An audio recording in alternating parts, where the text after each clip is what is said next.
With the upcoming release of the Snyder Cut of Justice League and his reported final appearance as Bruce Wayne in the upcoming Flash movie with Ezra Miller, rumors and speculation abound that Ben Affleck was returning as Batman in a solo outing after Zack Snyder's Justice League.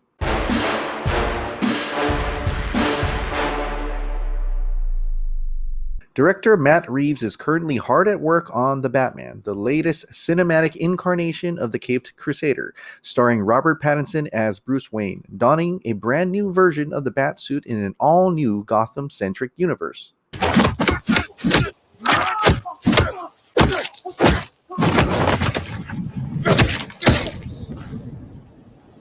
I'm vengeance.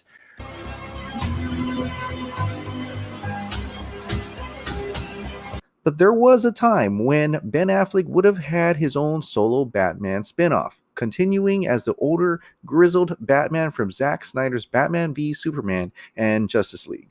Critics and fans alike dubbed him the name Batfleck.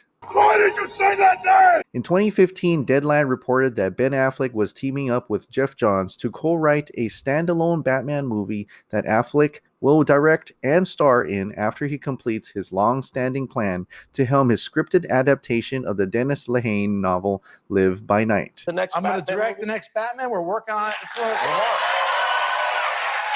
one of those things that's really frustrating because, like, with Live by Night, it took me a year and a half to write it and get it ready, and I worked really hard, and it's just nobody gave it.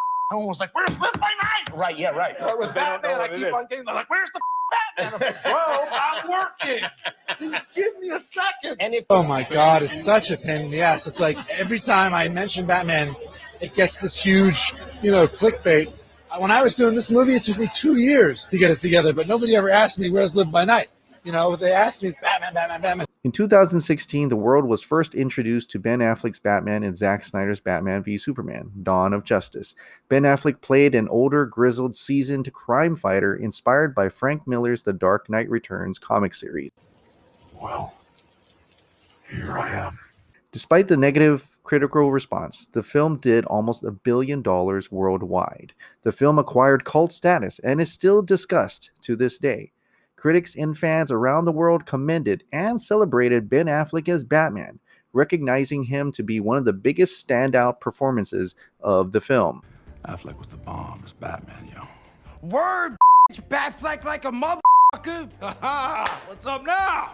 Unfortunately, the studio decided to listen to the critics instead and drastically changed Justice League.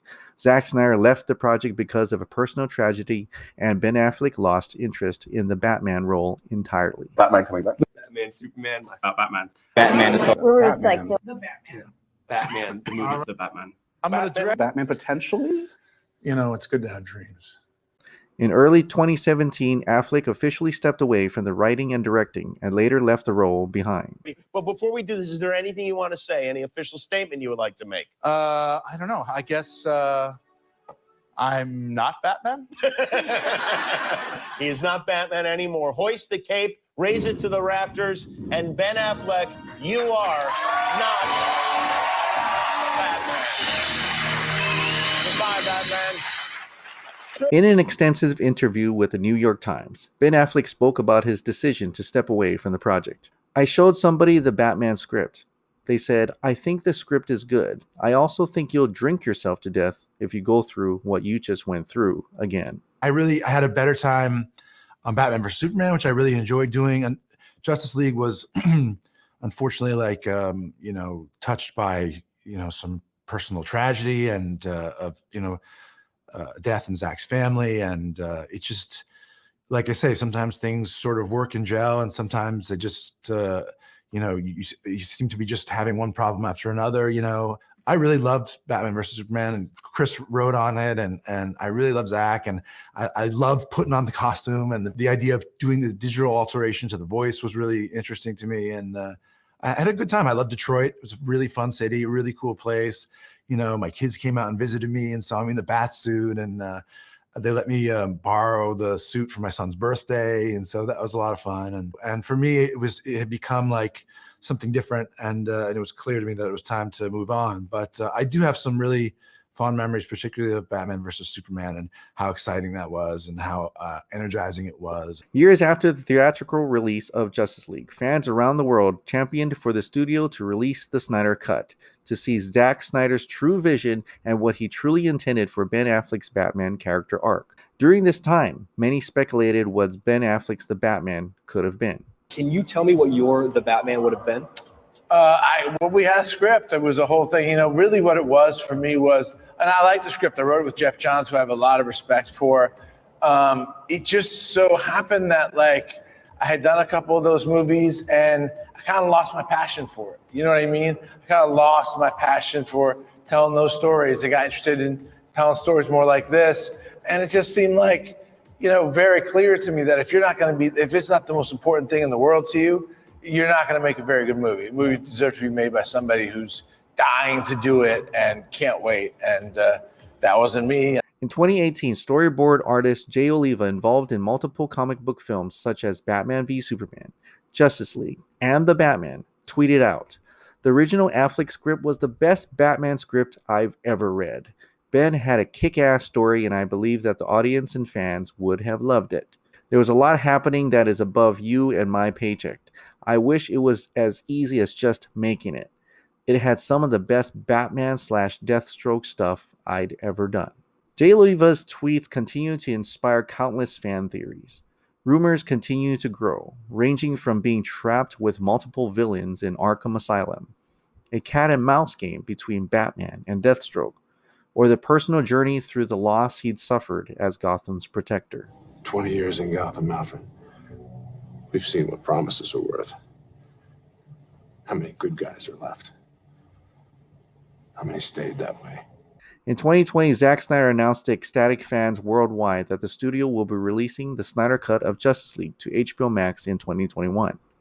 This would be the first opportunity to see Ben Affleck as Batman as how he was originally intended to be portrayed. I just want to say I'm sorry I couldn't make it on there live, but I'm very excited that Zack's getting a chance to finally see his vision realized. I think it's a great thing. I'm really excited for the fans to get to see it. And I want to say thank you to the fans because it was their enthusiasm and their passion that made it happen. Without fan support, I don't think it ever would have happened. And I love Zack and I love his version of the movie. And I look forward to everyone getting a chance to see it.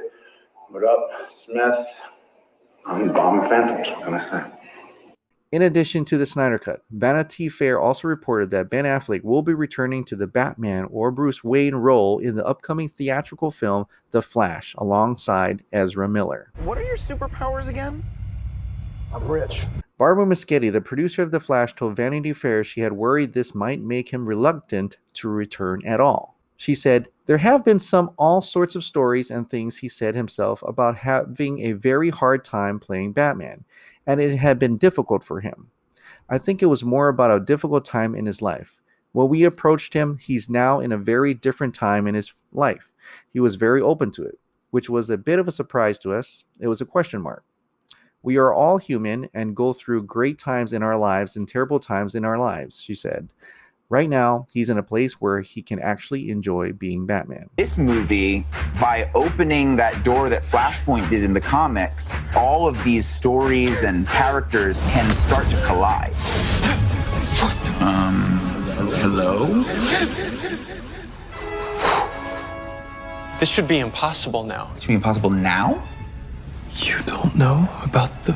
Oh my God, don't do this to me. I don't know about the what? The director of the Flash film, Andy Muschietti, elaborated about Ben Affleck's role in the movie. His Batman has a dichotomy that is very strong, which is his masculinity, because of the way he looks, and the imposing figure that he has, and his jawline. But he's also very vulnerable. He knows how to deliver from the inside out that vulnerability.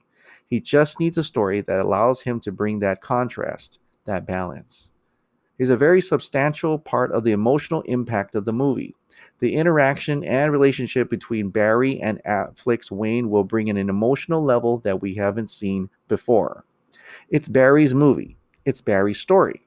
But their characters are more related than we think. They both lost their mothers to murder, and that's one of the emotional vessels of the movie. That's where the Affleck Batman kicks in. So you're fast. That feels like an oversimplification. With the upcoming Snyder Cut of Justice League and his small role in the Flash movie, one could only hope that this means that Ben Affleck reignited his passion for the Dark Knight.